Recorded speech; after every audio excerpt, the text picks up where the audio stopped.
Scored by Kari Bratzer. Although Germany straight back down the other way. That's really good. Good interception. Chance now for Germany, and it's on the counter with Müller. Just the keeper to beat. Brilliant. Individual brilliance.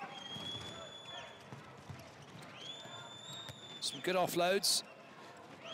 But at the moment, no way through until that shot from Smits from distance over the top of the defence into the top corner. Not an air of panic about what they're doing, but Germany are coming up trumps, and they've come up with another goal because Norway had taken the keeper out.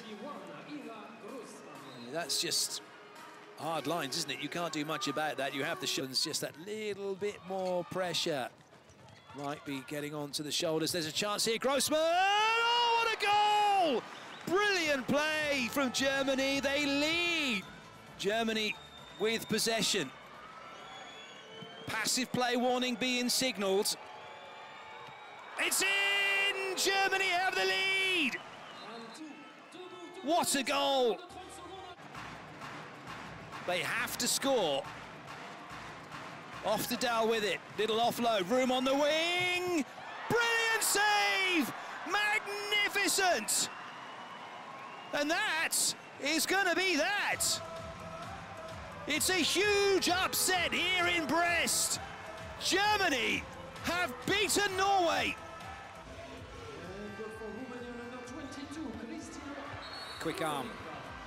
Nice goal. Schmitz. The Erdi player for Hungary, in Hungary, has had 4 goals from 13 attempts. That's 4 goals from 14 attempts now for her. And Smits gets one in for Germany. Schenkova. It's been turned over quickly down the other end now. Come Germany. Müller with it. Oh, she's weaved her way through. That looks... Well, Schenkova just lost her balance, or maybe she went down on some perspiration from Müller, and she didn't. She just lost her footing, and it made it very easy then for Müller to get the shot in, unopposed. Whoops. No whoops about the goal, though. All of which leads us to a 4-4 scoreline. Briefly, because Bolk has just found another one for Germany and another one for herself. Decides to go it alone. Good save by Ekerle. And that's a nice take. Oh, so unlucky for Benker. But it might fall kindly here for Schmelzer. Oh, that's a fantastic goal for Schmelzer. Germany with a player down will probably use up as much of the clock as they can, or they've only got a couple of passes to go now. They have to have the shot. Schmelzer has it, has the goal as well. And that's a decent finish for Germany.